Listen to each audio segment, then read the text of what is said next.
Hi guys, स्वागत है आप सभी का आपके अपने channel A to Z commerce classes में, जहां हम आपको देते हैं कॉमर्स के उलझे हुए प्रश्नों के सुलझे हुए जवाब, वो भी सिंपल कॉन्सेप्ट के साथ। जैसा कि आपकी स्क्रीन पर दिख रहा है कि department of higher education UP government Lucknow के बिहाफ पे एक आपको पीडीएफ दिख रहा होगा।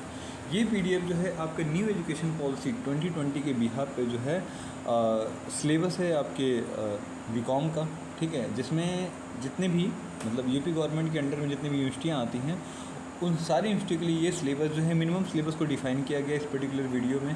तो आपको दिख रहा है यहाँ पॉइंट जो लिखा हुआ है, common minimum syllabus for the all UP state university and colleges. जितनी भी यूनिवर्सिटी हैं लगभग, जैसे कि आपके नियर अबाउट में जैसे MGKVP है, पूर्वांचल यूनिवर्सिटी है, जन नायक है आपका, और महाराजा सुहेल देव आजमगढ़ यूनिवर्सिटी है। इस तरह करके जितनी भी स्टेट यूनिवर्सिटी हैं जो यूपी गवर्नमेंट के अंडर में आती होंगी, उन सारे जगहों पे यही सिलेबस को स्ट्रक्चर किया गया है, ठीक है। तो यहाँ अगर हम बात करें तो ये जो है इस वीडियो में हम लोग जो है बीकॉम फर्स्ट ईयर के फर्स्ट सेमेस्टर और सेकंड सेमेस्टर में जो सिलेबस है उसके बारे में देखेंगे, और साथ में हम ये देखेंगे कि बीकॉम के कोर्स के दौरान जो कोर्स का पूरा स्ट्रक्चर है वो किस वे में है, आपको कब प्रोजेक्ट देना है, आपको कब प्रैक्टिकल होना, ये सारा जो हम डिटेल में इसमें देखने वाले हैं। तो आइए हम लोग अपने वीडियो को स्टार्ट करते हैं, जिसमें सबसे पहले आपकी स्क्रीन पे एक पेज दिख रहा होगा, ठीक है। ये पेज क्या करेगा कि आपके पूरे बीकॉम के जो प्लान है, लेसन प्लान ये कह लीजिए या फिर कोर्स का प्लान है, उस सारे कोर्स प्लान का पूरा डिटेल यहाँ पे दिया हुआ है। तो सबसे पहले अगर हम बात करते हैं बीकॉम फर्स्ट ईयर की, ईयर वाइज अगर हम बात करते हैं तो अगर आप फर्स्ट ईयर कंप्लीट करेंगे तो आपको यहाँ पे सर्टिफिकेट इन कॉमर्स मिलने वाला है, ठीक है। देन अगर आपने सेकेंड ईयर को कंप्लीट कर लिया तो आपको डिप्लोमा इन कॉमर्स मिलने वाला है, और अगर आपने थर्ड ईयर कंप्लीट कर लिया तो यहाँ पर आपको बैचलर डिग्री इन कॉमर्स मिल जाएगा, जो कि NEP 2020 के पहले की जो एजुकेशन पॉलिसी थी उसमें ऐसा बिल्कुल नहीं था। वहाँ पे जब तक आप 3 साल क्लियर नहीं करेंगे तब तक आपको ग्रेजुएशन की डिग्री के अलावा और कोई डिग्री नहीं मिलती थी। लेकिन अब जो है ऐसा नहीं है, अब आपने फर्स्ट सेमेस्टर को अगर फर्स्ट सेमेस्टर सेकंड सेमेस्टर को अगर आपने पास कर लिया तो सर्टिफिकेट मिल जाएगा। मतलब जैसे ही आप आगे बढ़ते रहेंगे तो आपके जो कोर्सेज का जो मतलब कह सकते हैं जो भी डॉक्यूमेंट्स है उसकी वैल्यूएशन क्या हो जाएगी, इंक्रीज होती चली जाएगी, ठीक है। तो अब हम देखते हैं अगर आप फर्स्ट ईयर में और फर्स्ट सेमेस्टर में हैं तो आपको कौन कौन से सब्जेक्ट आपको पढ़ने हैं। तो अगर हम सब्जेक्ट की बात करें, देखिए यहाँ पर अगर सबसे पहला जो सब्जेक्ट आपको दिखेगा वो पढ़ना पड़ेगा आपको बिजनेस ऑर्गेनाइजेशन और बिजनेस स्टडीज़। ये आपके मेन सब्जेक्ट रहेंगे, और उस मेन सब्जेक्ट के अलावा 2 अलग ऑप्शन में है जिसमें से आप किसी एक को भी चूज़ कर सकते हैं। एक जो है आपका बिजनेस कम्युनिकेशन है और introduction to the computer application है, ठीक है। तो यहाँ से अगर आप जो भी आपको अच्छा लगता है उसको आप चूज़ कर सकते हैं। देखिए कम्युनिकेशन में क्या है, कम्युनिकेशन में ये चीज़ें बताई जाएंगी कि आपको कैसे मीनिंग ऑफ कम्युनिकेशन हो गया, या इसका डिटेल सिलेबस हम आगे देखने वाले हैं। फिर नेक्स्ट सेमेस्टर में जब आप आएंगे तो उसमें आप लोग जो है बिजनेस मैनेजमेंट पढ़ने वाले हैं और साथ में फाइनेंशियल अकाउंटिंग, और उसके साथ ही देखिए लास्ट सेमेस्टर में जब आपका लास्ट सेमेस्टर रहेगा उस टाइम जो है आपका प्रैक्टिकल वीक का भी एग्ज़ाम होने वाला है। तो लास्ट सेमेस्टर में आप लोग यहाँ पे कंप्यूटराइज्ड अकाउंटिंग भी पढ़ने वाले हैं, जिसमें टैली मेनली टैली बेसिस है वो आपको पढ़ना है। फिर उसके बाद अगर ऑप्शनल सब्जेक्ट आपको लेना होगा तो यहाँ पर आपको चाहे आप बिजनेस इकोनॉमिक्स ले सकते हैं, चाहे आप इसेंशियल ई-कॉमर्स आप ले सकते हैं, ठीक है। अब यहाँ तक आपका फर्स्ट सेमेस्टर कंप्लीट हो चुका होगा और सर्टिफिकेट इन कॉमर्स आपको मिल जाएगा। फिर उसके बाद नेक्स्ट ईयर चलते हैं। नेक्स्ट ईयर में क्या, थर्ड सेमेस्टर में आप पहुँचेंगे। थर्ड सेमेस्टर में कंपनी लॉ और कॉस्ट अकाउंटिंग, ये दोनों आपका कंपलसरी है। चूज़ एनी वन में क्या हो जाएगा, आप बिजनेस रेगुलेटरी फ्रेमवर्क और इन्वेंट्री मैनेजमेंट, ये दोनों में से कोई एक ले सकते हैं। अगर आप कंपनी लॉ पढ़ते हैं तो ये लॉ के ऊपर डिपेंड है, और अगर आप बिजनेस रेगुलेटरी फ्रेमवर्क पढ़ते हैं तो यहाँ पर भी पूरा तरह से आपको लॉ मिलने वाला है, जिसमें आपको कॉन्ट्रैक्ट एक्ट हो जाएगा, स्पेशल कॉन्ट्रैक्ट एक्ट हो जाएगा, इस तरह की चीज़ें आपको मिलने वाली हैं। और कंपनी लॉ में कंपनी लॉ 2013 के भी यहाँ पे जो रूल रेगुलेशन जो बने हुए हैं उसके बारे में आप लोग यहाँ पर देखेंगे। कॉस्ट अकाउंटिंग जो है यहाँ पर न्यूमेरिकल पोर्शन है आपके एग्ज़ाम का, और न्यूमेरिकल पोर्शन में जो है पर्टिकुलर जितने भी आपको प्रोसेस कॉस्टिंग हो गया, इस तरह की चीज़ें जो होंगी आपको देखनी होंगी। और इन्वेंट्री भी कॉस्ट अकाउंटिंग की एक सपोर्टिंग सब्जेक्ट है, तो आप इन्वेंट्री मैनेजमेंट भी पढ़ सकते हैं। अगर आपको इंटरेस्ट अगर कॉस्ट अकाउंटिंग की तरफ ज़्यादा है तो आप इन्वेंट्री मैनेजमेंट आप अच्छे से देख सकते हैं। इन फ्यूचर अगर आपको थोड़ा सा ऑपरेशनल सेक्टर में जाना है, जहाँ पर मतलब कंपनी या फैक्ट्री वगैरह में जैसे काम करना है, तो ये काफ़ी ज़्यादा हेल्पफुल करने वाली है। फिर नेक्स्ट सेमेस्टर में पहुँचेंगे फोर्थ सेमेस्टर में, जिसमें सबसे इंटरेस्टिंग सब्जेक्ट आने वाला है और वो है आपका particular income tax law and account. Income tax आपको ऑलरेडी पता है कि ऑल ओवर इंडिया में जो भी लोग पर्सन रहते होंगे उन सबको अपने इनकम पे टैक्स पे करना है। तो बीकॉम में ये सबसे इंटरेस्टिंग सब्जेक्ट है कि अगर आप इनकम टैक्स मतलब अपनी कॉमर्स अगर पढ़ लिया है तो इनकम टैक्स जब भी आप पढ़ेंगे तो कुछ सिनेरियो आपको क्लियर हो जाएगा, खुद के लिए भी, सेल्फ के लिए भी, अपनी फैमिली के लिए भी, और या अगर आप जॉब करते हो तो जॉब के लिए भी क्लियर हो जाएगा। ठीक है।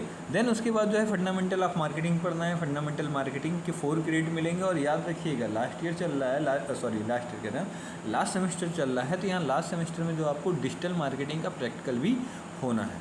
ठीक। फिर उसके बाद जो चूज़ एनीवन, तो आप यहाँ पे फंडामेंटल ऑफ एंटरप्रेन्योरशिप या टूरिज्म एंड ट्रैवल मैनेजमेंट ले सकते हैं। तो जिसमें आपके इंटरेस्ट वैल्यू ज़्यादा होगी आप उस चीज़ को क्या कर लीजिएगा, कैरी कर लीजिएगा। फिर हम थर्ड ईयर में आते हैं। थर्ड ईयर में आपका 5th सेमेस्टर और 6th सेमेस्टर आ जाएगा और यहाँ तक अगर आपने क्लियर कर लिया है तो यहाँ से कुछ चीज़ें इंक्लूड एक्स्ट्रा हो जाएंगी। जैसे क्या हो जाएगा कि यहाँ पर आप 5th सेमेस्टर में एक नया चीज़ आपको देखने को मिलेगा, वो है आपका 30 डेज ट्रेनिंग और the survey where the economic activity involve. जहाँ पे भी इकोनॉमिक एक्टिविटी होंगी वहाँ पर आपको 30 दिन का लगातार सर्वे करना पड़ेगा। किसी फैक्ट्री वगैरह में आप जाएंगे, इंडस्ट्रियल टूर वगैरह के लिए जाएंगे, तो ये आपके लिए इंटरेस्टिंग एक व्यू हो सकता है। ठीक है। जहाँ आप जैसे कि किसी बढ़िया इंडस्ट्रियल एरिया में जाएंगे और एक्सपीरियंस करेंगे पर्टिकुलर उस सारी चीज़ों का। ठीक। सब्जेक्ट की बात करते हैं तो कॉर्पोरेट अकाउंटिंग और GST, goods and service tax, ये आपका मस्ट है, ये पेपर तो आपको लेना होगा। फिर यहाँ पर जो है इस 3 में से किसी 2 पेपर को लेना है। तो अगर आप फाइनेंशियल मतलब बिजनेस फाइनेंस में अगर आप अच्छे हैं, थोड़ा सा अगर आपका न्यूमेरिकल पोर्शन अच्छा है तो फाइनेंशियल बिजनेस फाइनेंस आपके लिए बेस्ट होगा। और दूसरे इस वे में भी बेस्ट होगा क्योंकि अगर आप इन फ्यूचर अगर ट्रेडिंग वेडिंग का काम करते हैं, शेयर में ट्रेडिंग करते हैं, तो यहाँ से कई सारी चीज़ें जैसे कि डिविडेंड पॉलिसी हो गया, कैपिटल बस्टिंग हो गया, इस तरह के सिलेबस को यहाँ पर आप पढ़ सकते हैं। ठीक है। और अगर आप इंश्योरेंस सेक्टर या बैंकिंग सेक्टर में जाना चाहते हैं तो ये इन दोनों टॉपिक से भी रिलेटेड ये सब्जेक्ट है। तो इंश्योरेंस और बैंकिंग है, तो आप जो है बिजनेस फाइनेंस या फिर insurance, principle and the practice of insurance या फिर monetary theory and banking in India, 3 में से कोई 2 सब्जेक्ट आपको लेना पड़ेगा 5th सेमेस्टर में। फिर उसके बाद लास्ट ईयर के लास्ट सेमेस्टर में हम चलते हैं, यहाँ पर जो है आपको अकाउंटिंग फॉर द मैनेजर्स और ऑडिट, ये 2 चीज़ मेन आपकी कंपलसरी रहेंगी। और यहाँ पर आपको वाइवा, आपके 5 क्रेडिट के जो हैं वाइवा होने वाले हैं। ठीक है। तो वो वाइवा देना होगा। और यहाँ पर जो है लास्ट ईयर में आपको 3 सब्जेक्ट लेना, 3 में से ये है आपका 3, जिसमें आपका फाइनेंशियल इंस्टीट्यूशन मार्केट हो गया, ह्यूमन रिसोर्स मैनेजमेंट हो गया और बिजनेस एथिक्स कॉर्पोरेट हो गया। और एक चीज़ और मैं आपको बता देना चाहता हूँ, जब आप लास्ट ईयर पहुँचेंगे तो यहाँ एक चीज़ कुछ इंक्लूड हो जाएगी और वो पर्टिकुलर है आपका प्रोजेक्ट है। यहाँ पर एक टॉपिक्स पे आपको सिनॉप्सिस बनाना पड़ेगा, सर्वे करना पड़ेगा, रिसर्च करना पड़ेगा। ठीक है। शॉर्ट रिसर्च टाइप का होगा, उसको आप बना करके आप सबमिट करेंगे और साथ में कम्प्रीहेंसिव वाइवा होने वाला है। ठीक है। तो ये जो हो गया पूरा स्ट्रक्चर हो गया है आपके पूरे बीकॉम का कि आप कैसे पढ़ने वाले हैं, आपके सब्जेक्ट कौन कौन से हैं और कब कौन सी डिग्री अगर आप कंप्लीट करते हैं देन उसके बाद जो है आपको कौन सा मतलब सर्टिफिकेट या फिर डिप्लोमा या फिर ग्रेजुएशन के पर्टिकुलर सब्जेक्ट के मिलने वाले हैं। तो आई होप यहाँ तक आपको पूरा स्ट्रक्चर समझ में आ गया होगा। ठीक है। वीडियो अगर अच्छा लग रहा हो तो प्लीज़ अपने दोस्तों के साथ ज़रूर शेयर कर दें। और अगर आपको बहुत अच्छा वीडियो लग रहा है, मुझे नहीं पता कि ये वीडियो कितने लोग देख रहे हैं और कहाँ से लोग देख रहे हैं, कौन कौन लोग जुड़ रहे हैं, तो प्लीज़ आप लोग अपने नाम के साथ अपने कॉलेज का नाम ज़रूर मेंशन करें, क्योंकि मैं चाहता हूँ कि ज़्यादा से ज़्यादा यूपी गवर्नमेंट के अंडर में जितने भी कॉलेज आते हैं उन सारे लोगों के पास ये वीडियो पहुँचे और जिससे हमें भी थोड़ा सा अप्रिसिएशन मिल जाएगा और हम भी मतलब काम जो है थोड़ा मन लगा कर करेंगे। ठीक है। अब हम सिलेबस की बात करते हैं कि इस वीडियो में फर्स्ट ईयर के जो फर्स्ट सेमेस्टर हो गया, सेकंड सेमेस्टर हो गया, इनमें कौन कौन से सब्जेक्ट है उनके सिलेबस की डिटेल वीडियो हम देखने वाले हैं। फिर आगे की वीडियो में हम सेकंड ईयर की मतलब आपके थर्ड सेमेस्टर फोर्थ सेमेस्टर की बात करेंगे और नेक्स्ट वीडियो में जो है देखने वाले हैं। और इसके बाद जो है आपके सिलेबस का जो इम्पोर्टेंट पॉइंट होगा उसका भी क्वेश्चन आंसर हो गया, और फिर सॉल्यूशन हो गया, कॉन्सेप्ट हो गया, ये सारा चीज़ देने की हम कोशिश करेंगे पूरी तरह से।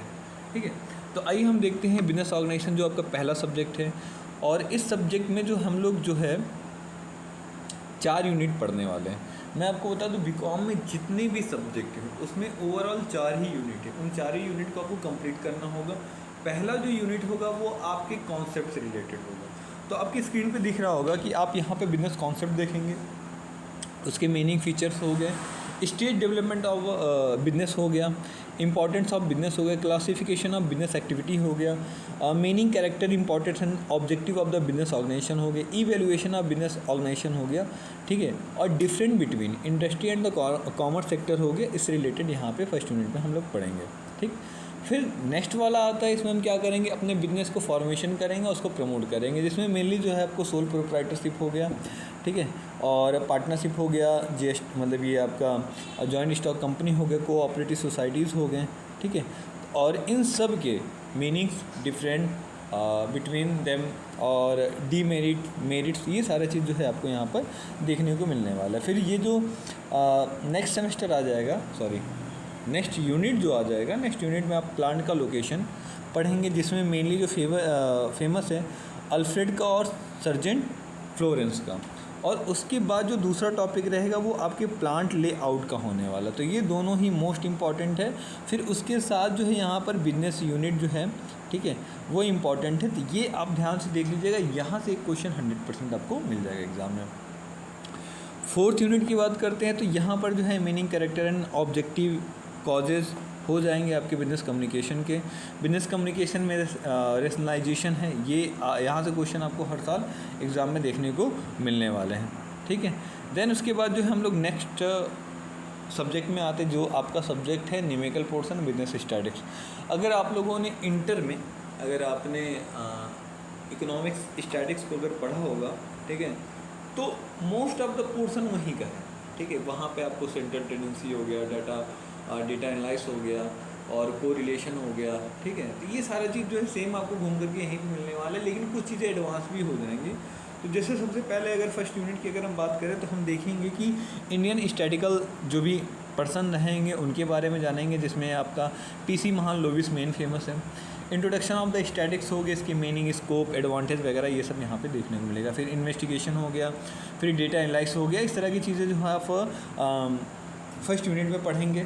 ठीक है, फिर डेटा रिप्रेजेंटेशन हो गया, जिसमें टैबुलेशन हो गया, डायग्रामेटिक हो गया, ग्राफिकल प्रेजेंटेशन हो गया, इस तरह की चीज़ें देखेंगे। फिर नेक्स्ट यूनिट की अगर हम बात करें तो नेक्स्ट यूनिट में जो है आपका measurement of the central tendency, dispersion और स्क्यूनेस, ये 3 टॉपिक्स हैं। उससे एक डिटेल का आप वहाँ पे देखेंगे, जिसमें मीन, मीडियन मोड हो जाएगा, क्वार्टाइल डिवीजन हो जाएगा, परसेंटाइल हो जाएगा। ठीक है, स्क्यूनेस, डिस्पर्सन हो गए, इस सब के क्या हैं आप देखेंगे। फिर थर्ड यूनिट में बात करें तो कोरिलेशन हो गया, जिसमें 2 लोग मेन फेमस है, कार्ल पियर्सन और स्पियर्समैन। ठीक है, ये दोनों लोग आप अच्छे से देख लीजिएगा, यहाँ से एग्जाम में न्यूमेरिकल पोर्शन 1000% आपको देखने को मिल जाएगा। फिर उसके बाद करेंगे लास्ट यूनिट में है, जिसमें इंडेक्स नंबर हो गया, जिसके मीनिंग्स वगैरह हो गए, इसके मेथड कौन कौन से पर्टिकुलर वो आपको देखना है। फिर लास्ट में analyse of the time series हो गया, जिसके मीनिंग, इंपॉर्टेंस वगैरह है, जो ये सारी चीज़ आपको देखने को मिलेंगे। लेकिन अगर हम बात करें यहाँ पे, अगर अपने फर्स्ट यूनिट, सेकेंड यूनिट और थर्ड यूनिट अगर आपने अच्छे से पढ़ लिया, जिसमें अगर आपने सेकेंड यूनिट और थर्ड यूनिट का अगर आपने न्यूमेरिकल पोर्शन को अच्छे से देख लिया, अच्छे से सॉल्व कर लिया, ये मान के चलिए आपका 80+ नंबर कहीं नहीं गया है। ठीक, फिर उसके बाद हम आते हैं नेक्स्ट आपका है जो सब्जेक्ट है वो आपका बिजनेस कम्युनिकेशन है। तो देखिए, बिजनेस कम्युनिकेशन में बहुत ज़्यादा डिटेल सिलेबस नहीं है, इसमें आपको इंट्रोडक्शन पढ़ना है, बिजनेस कम्युनिकेशन के बैरियर्स पढ़ने होंगे, मॉडल हो गया, कम्युनिकेशन में कौन कौन से मॉडल है वो सारा चीज़ देखना होगा। सेकेंड यूनिट में बात करें तो नॉन वर्बल एस्पेक्ट हो गया, जिसमें आपका पैरा लैंग्वेज हो गया, ठीक है, और इफेक्टिव लिसनिंग वगैरह वगैरह हो गया, इन तरह के इंटरव्यूइंग वगैरह, स्किल वगैरह, इस सारी चीज़ों को आपको देखना होगा। थर्ड यूनिट की बात करें, जिसमें बिजनेस लैंग्वेज और प्रेजेंटेशन है, इनके इंपॉर्टेंस, इनके लैंग्वेज, कई सारे वोकैब्स वगैरह होंगे जो आपने इंग्लिश में ऑलरेडी पढ़ रखेंगे, वही सारा चीज़ यहाँ पे मिलने वाला है। राइटिंग स्किल हो गया, राइटिंग स्किल में आप लोग क्या करेंगे कि पर्टिकुलर कोई किसी पे रिपोर्ट राइटिंग करना होगा, इस तरह की चीज़ें होंगी। खैर, रिपोर्ट राइटिंग तो आपको फोर्थ यूनिट में है, लेकिन यहाँ पर भी उससे ही रिलेटेड टॉपिक्स आपको मिलने वाले हैं। ऑफिस के कॉरेस्पॉन्ड में जो भी आप लोग लेटर वगैरह लिखेंगे, ठीक है, चाहे वो ऑफिशियल लेटर हो या सेमी ऑफिशियल लेटर हो, उसके बारे में आप देखेंगे। फिर उसके बाद जो है आप लास्ट मतलब फर्स्ट ईयर के फर्स्ट सेमेस्टर के लास्ट सब्जेक्ट की बात करें, जिसमें आप introduction of the computer application है, तो बस यहाँ भाई कुछ नहीं देखना है। अब तक आपने टैली वैली में, जो टैली कह रहा हूँ, अगर आपने CCC का कोर्स किया होगा, जो अब तक आपने जो पढ़ा होगा वही सेम यहाँ पर है। तो जिसमें कंप्यूटर हो गया, कंप्यूटर का मतलब इंट्रोडक्शन हो जाएगा, उसके पर्टिकुलर एरा क्या है, एज के बारे में बात करेगा, ठीक है। फिर उसके बाद कौन कौन सा सेगमेंट है, इनपुट आउटपुट सेगमेंट वगैरह, ये सारी चीज़ों के बारे में बात करेगा। फिर DBMS सेकंड यूनिट में पूछेगा। फिर उसके बाद जो है थर्ड यूनिट की अगर बात करें, डेटाबेस लैंग्वेज हो गया, जिसमें जो भी पैकेजेस वगैरह हो गए, इन सारी चीज़ों के बारे में देखेंगे। फोर्थ यूनिट की अगर हम बात करें, इसमें वर्ड प्रोसेसिंग हो गया और इसमें नेटवर्किंग हो गया, लैन मैन वैन वगैरह, ये सारी चीज़ हो गया, ठीक है। तो यहाँ तक जो है आपका फर्स्ट ईयर का फर्स्ट यूनिट के जो 4 सब्जेक्ट हैं, 4 सब्जेक्ट के सिलेबस को कंप्लीट कर लिया गया है। आपके स्क्रीन पे दिख भी रहा होगा, आप लोग डिटेल में देख भी सकते हैं। फिर हम लोग सेकंड सेमेस्टर में आ जाते हैं। सेकंड सेमेस्टर में जो पहला सब्जेक्ट रहेगा आपका बिजनेस मैनेजमेंट का रहेगा। तो बिजनेस मैनेजमेंट को भी स्ट्रक्चर किया गया है, ठीक है।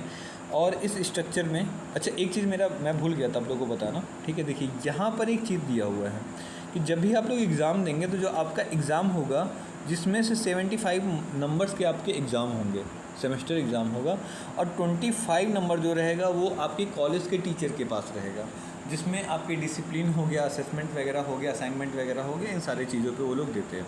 खैर हम सिलेबस की बात करते हैं, सिलेबस क्या है, तो आइए देखते हैं। सिलेबस में जो है यहाँ पर आपको दिख रहा होगा कि discuss the management practice in Indian Vedas, ठीक है। तो इंडिया की अगर हम बात करें तो एक एनिशिएंट कंट्री है और अनंत काल से ये दुनिया जो है चलता आ रहा है, तो उसी में से इंडिया भी अनंत काल से चलता आ रहा है। तो वेद एक तरह का मतलब फर्स्ट बुक है, जिसको आप बोल सकते हैं, जो क्या करता है, हमारी सोसाइटी को मैनेज करता है। तो यहाँ पे कुछ वेद के जो भी कॉन्सेप्ट होंगे उसको देखेंगे। फिर उसके बाद जो है मॉडर्न जो आपका मैनेजमेंट है, उसके कॉन्सेप्ट हो गए, उसके कैरेक्टर्स हो गए, नेचर्स हो गए, प्रोसेस वगैरह, ये सारा चीज़ यहाँ पे देखेंगे, ठीक है। फिर उसके बाद जो भी मैनेजरियल रोल्स वगैरह हैं, जैसे यहाँ दिया है ना मीन्स वर्क का, ठीक है, इसको आप देखेंगे ओवरव्यू। और क्लासिकल और नियो क्लासिकल कि इनकी क्या क्या थ्योरी हैं, उस थ्योरियों की थॉट्स को यहाँ पर फर्स्ट यूनिट में आप लोग देखेंगे। सेकेंड यूनिट में बात करें तो प्लानिंग हो जाएगा। तो प्लान के जो भी प्रोसीजर हो गए, कैरेक्टर्स हो गए, कॉन्सेप्ट हो गए, उसको देखेंगे। प्लान, डिसीजन, ऑर्गेनाइजेशन, ठीक है। और यहाँ पर आपको जो स्टाफिंग जो हो गया शायद वो भी रहने वाला है। तो सेकेंड यूनिट में आप जो है मेन जो टॉपिक रहेगा वो आपका प्लान हो गया, डिसीजन हो गया, ऑर्गेनाइजेशन हो गया, इन सब के कॉन्सेप्ट हो गए, प्रोसेस हो गए, सिग्निफिकेंस हो गए, और जो भी इंटरनल क्राइटेरिया हो गए, इंटरनल क्राइटेरिया में जैसे सेंट्रलाइजेशन, डिसेंट्रलाइजेशन, ठीक है, इस तरह की चीज़ें आप लोग देखेंगे। थर्ड यूनिट की बात करें तो थर्ड यूनिट में डायरेक्शन है, जिसके कॉन्सेप्ट और टेक्निक्स कौन कौन से, उन सारी चीज़ों को यहाँ आप देखेंगे। और इसी में छोटा सा पोर्शन कम्युनिकेशन भी आ जाता है। आपने अगर फर्स्ट सेमेस्टर में अगर आपने अच्छे से पढ़ लिया होगा तो कम्युनिकेशन यहाँ पढ़ने की बहुत ज़्यादा ज़रूरत नहीं है, ठीक है। फिर उसके बाद जो है यहाँ पे हाँ, तो ये थर्ड यूनिट यहाँ तक आपका कंप्लीट हो जाएगा। लास्ट यूनिट में जो है आपने को कंट्रोलिंग पढ़ना होगा, ठीक है। फिर मोस्ट इम्पॉर्टेंट टॉपिक है आपका मोटिवेशन, जिसमें मैस्लो, ठीक, और हर्ज़बर्ग हो गए, मैकग्रेकर हो गए, ऑची हो गए, इनकी थ्योरी में से कोई एक थ्योरी 100% एग्ज़ाम में पूछेगा। फाइनेंशियल और नॉन फाइनेंशियल इंसेंटिव्स जो क्या क्या है उसके बारे में देखना होगा आपको। लीडरशिप हो गया, और इनके मीनिंग, कॉन्सेप्ट, फंक्शन वगैरह जो है ये आप लोग क्या करिएगा, डिटेल में देख लीजिएगा। यहाँ से क्वेश्चन आपको एग्ज़ाम में देखने को मिल सकते हैं। फिर उसके बाद हम बात करें नेक्स्ट सब्जेक्ट है, तो नेक्स्ट सब्जेक्ट जो है आपका फाइनेंशियल अकाउंटिंग है। तो फाइनेंशियल अकाउंटिंग में वही आपको यहाँ पर जो है ना याद रखिएगा, फाइनेंशियल अकाउंटिंग में आपका एक टॉपिक है, ठीक है। अभी टॉपिक तो एग्जैक्ट में मुझे याद नहीं आ रहा है, ठीक है। तो खैर आइए देखते हैं इसमें। तो इसमें भी देखिए जो भी इंडियन अकाउंटेंट होंगे, ठीक है, उसके बारे में आपको देखना होगा। फिर उसके बाद पर्टिकुलर इनके नेचर क्या होते हैं, ठीक है। ये आपका गैप हो गया, जनरल एक्सेप्टेड अकाउंटिंग प्रिंसिपल, ठीक है। इनके कॉन्सेप्ट, कन्वेंशन देखने होंगे आपको। इंडियन और इंटरनेशनल अकाउंटिंग स्टैंडर्ड पर्टिकुलर क्या क्या है उसको देखने होंगे, ठीक है। डबल एंट्री सिस्टम पहले शायद मतलब ये बहुत ही हमको लगता है 1494 से ये क्या है बहुत ज़्यादा स्टेबल हो चुका था, लेकिन अब प्रेजेंट टाइम में बहुत ज़्यादा इसका वैरी करता है। तो आप लोग डबल एंट्री सिस्टम को देख लीजिएगा। Preparation of the journal ledger trial balance, और यहाँ तक जो है आप पढ़ लीजिएगा। उसके साथ में फाइनेंशियल स्टेटमेंट, ये आपका फर्स्ट यूनिट तक रहेगा, मतलब बैलेंस शीट के तक आपको जो है फर्स्ट यूनिट में पढ़ना है। सेकेंड यूनिट में बात करते हैं रॉयल्टी हो गया, बहुत ज़्यादा फेमस होता है रॉयल्टी, जिसमें कॉपीराइट पेटेंट वगैरह भी आ जाते हैं। हायर परचेज हो गए, जब आप बहुत किसी कॉस्टली चीज़ को अगर आप खरीदते हैं तो वो हायर परचेज बेस पे होता है। इंस्टॉलमेंट हो गया, अगर कोई सस्ता चीज़ लेते हैं तो वो इंस्टॉलमेंट बेस पे होता है। हायर परचेज और इंस्टॉलमेंट ये दोनों लगभग सिमिलर है, बस माइनर सा डिफरेंट है। हायर परचेज में जब आप लास्ट इंस्टॉलमेंट को पे करते हैं, मतलब लास्ट अपनी किस्त को पे करते हैं, तब जा कर के आपको वो ऑनरशिप मिल जाता है उस पर्टिकुलर प्रोडक्ट पे। लेकिन इंस्टॉलमेंट में क्या होता है, जब आप डाउन पेमेंट जैसे ही करते हैं तुरंत उसका ऑनरशिप आपको मिल जाता है। थर्ड यूनिट की बात करते हैं, डिपार्टमेंटल अकाउंट हो गया और ब्रांच अकाउंट हो गया। Branch account just like a bank, और डिपार्टमेंटल अकाउंट का मतलब हो गया जैसे कि आपका डिपार्टमेंट के बिहाफ पे हो जाता है कि सारे जितने भी गवर्नमेंट सेक्टर के हैं ना, वो डिपार्टमेंट बटे होते हैं। तो जैसे फाइनेंशियल डिपार्टमेंट हो गया, हेल्थ डिपार्टमेंट हो गया, इस तरह के डिपार्टमेंट हो गए, ठीक है। इंसॉल्वेंसी और वॉइस अकाउंट, तो इंसॉल्वेंसी जब क्या होता है, कोई पर्टिकुलर पर्सन है जब अपनी लायबिलिटी को फुलफिल नहीं कर पाता तो उसको इंसॉल्वेंट कर दिया जाता है।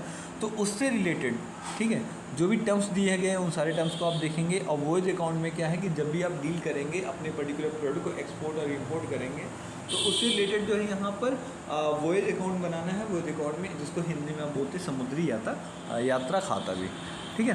तो आई होप यहाँ तक आपको सारे समझ में आ गए होंगे। ये आपके मेजर सब्जेक्ट हो चुके हैं जो आपको मेनली लेने हैं। अब हम नेक्स्ट सब्जेक्ट की बात करते हैं जिसमें आपका कंप्यूटराइज अकाउंटिंग है, प्रैक्टिकल है, और ये जो है पोर्शन जो है आपका फुल्ली टैली से रिलेटेड है।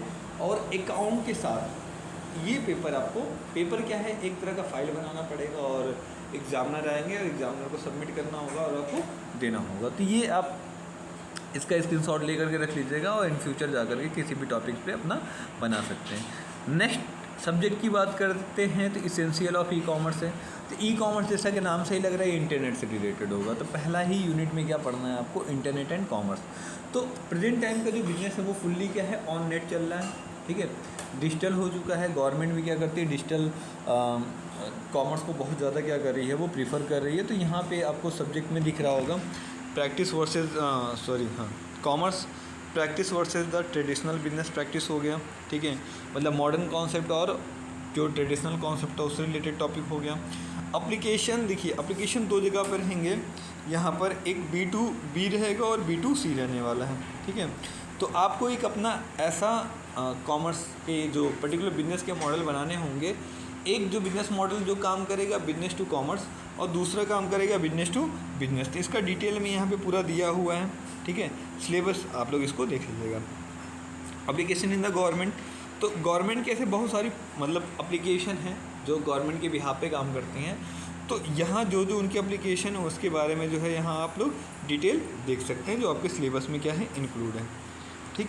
फिर उसके बाद अगर हम बात करें तो लास्ट आपका सब्जेक्ट हो जाएगा वो आपका बिजनेस इकोनॉमिक्स है। तो बिजनेस इकोनॉमिक्स में जो है आपको वही देखना है जो आपने ऑलरेडी पढ़ रखा है माइक्रो इकोनॉमिक्स में, ठीक है। अगर आपने क्लास 11th में अगर माइक्रो इकोनॉमिक्स पढ़ रखा है तो वही सेम सिलेबस है, लेकिन थोड़ा सा इसमें क्या इंक्लूड कर दिया गया, जो इसे जो इंडियन इकोनॉमिस्ट हैं उनके नाम, ठीक है, जैसे आपके हो जाएंगे कौटिल्य हो गए, ठीक है, JK गोखले हो गए और JR गार्डलिन हो गए, ठीक है, राम मनोहर लोहिया हो गए, जवाहरलाल नेहरू हो गए, BR अम्बेडकर हो गए। बाकी इसके बाद nature and scope of the business economics हो गए, लॉ ऑफ डिमांड हो गया, law of the marginal diminishing utility हो गया, इलास्टिसिटी ऑफ द डिमांड हो गया, ठीक है, मेजरमेंट ऑफ द इलास्टिसिटी हो गया। इस तरह की चीज़ें आपको देखने को मिलेंगे। सेकेंड यूनिट की बात करते हैं थ्योरी ऑफ द कॉमर्स है, थ्योरी ऑफ द कॉस्ट है, जिसमें लॉन्ग रन शॉर्ट रन हो गया, ठीक है, उसको आप लोग देखेंगे। प्रोडक्शन फंक्शन में particular law of variable proportion क्या है, ठीक है, और रिटर्न टू स्केल जो है पर्टिकुलर इसके बारे में आप लोग देखेंगे। थर्ड यूनिट में मार्केट के बारे में बात करेगा, जिसमें आपका परफेक्ट मार्केट है, मोनोपोली है, मोनोपोलिस्ट है, ठीक है। तो ये मार्केट होंगे, इसके डिटेल में आप लोग यहाँ पे देखेंगे। लास्ट यूनिट में क्या करेंगे आप लोग, बिजनेस साइकिल हो गया, जिसमें various phases and the causes हो गए, थ्योरी ऑफ द डिस्ट्रीब्यूशन हो गया, मार्जिनल प्रोडक्टिविटी थ्योरी हो गए, ठीक है। तो ये वेजेस रेट वगैरह हो गए, तो ये सारा चीज़ आपको देखना होगा। तो यहाँ तक जो है आपके पॉइंट क्लियर हो गए होंगे कि आपको फर्स्ट यूनिट में और सेकेंड यूनिट में, इवन अगर फर्स्ट सेमेस्टर और सेकेंड सेमेस्टर में आपको क्या क्या पढ़ना है। ठीक है। तो यूनिट बाय यूनिट सारा चीज़ मैंने क्लियर कर दिया है, ठीक है। अगर आप लोग बुक ले लेते तो बहुत अच्छी बात है, इवन बुक नहीं है तो आप लोग क्या करिएगा, यहीं से ही टॉपिक को पिक करिएगा और ऑनलाइन सर्च करके आप पढ़ सकते हैं। और आने वाले समय में आपको इससे रिलेटेड शॉर्ट वीडियोस में मिलते रहेंगे, जिसमें कम से कम समय में ज़्यादा से ज़्यादा कॉन्सेप्ट समझाने की कोशिश किया जाएगा। सबसे पहले जो है हम कोशिश करेंगे, जो आपका न्यूमेरिकल पोर्शन है इसके कॉन्सेप्ट में देने की कोशिश करेंगे, फिर वक्त के साथ जो है थोड़े थोड़े इसमें चीज़ें एडिशन करते रहेंगे। अदर जो आपके थ्योरिकल सब्जेक्ट है उसके भी वीडियो आपको प्रोवाइड होते रहेंगे। तो इसी बिहाफ पे मेरा आप सभी से रिक्वेस्ट है, अगर वीडियो अच्छा लग रहा हो, अगर आपको सारे कॉन्सेप्ट समझ में आ गए हों, अगर ये वीडियो आपके लिए वैल्यूएबल है तो जाहिर सी बात है अदर पर्सन के लिए वैल्यूएबल होगा। तो अपने दोस्तों के साथ प्लीज़ इसको शेयर करना ना भूलें। जितना ज़्यादा शेयर करेंगे ज्ञान उतना ज़्यादा आपका भी बढ़ेगा, आपके फ्रेंड का भी बढ़ेगा, क्योंकि इस टॉपिक से रिलेटेड वो भी कुछ नोट्स बनाएंगे, अलग अलग टाइप्स के नोट्स होंगे। तो मुझे लगता है कि आपके इन फ्यूचर जो भी एग्ज़ाम होने वाले हैं उसमें मार्क्स भी बड़े अच्छे आने वाले हैं। सो प्लीज़ अपने दोस्तों के साथ इस वीडियो को ज़रूर शेयर करें, और हो सके तो अपने नाम के साथ अपने कॉलेज का नाम भी मेंशन करें, जिससे हमें ये पता चल सके कि कौन से पर्सन है और कहाँ से मेरा वीडियो मतलब लोग देख रहे हैं, कहाँ तक ये मेरा वीडियो पहुँच रहा है। ठीक, आई होप आपका दिन अच्छा होगा, ठीक है। और ईश्वर से मेरा विनती भी है कि आप सभी के दिन अच्छे हों। जय हिंद, जय भारत।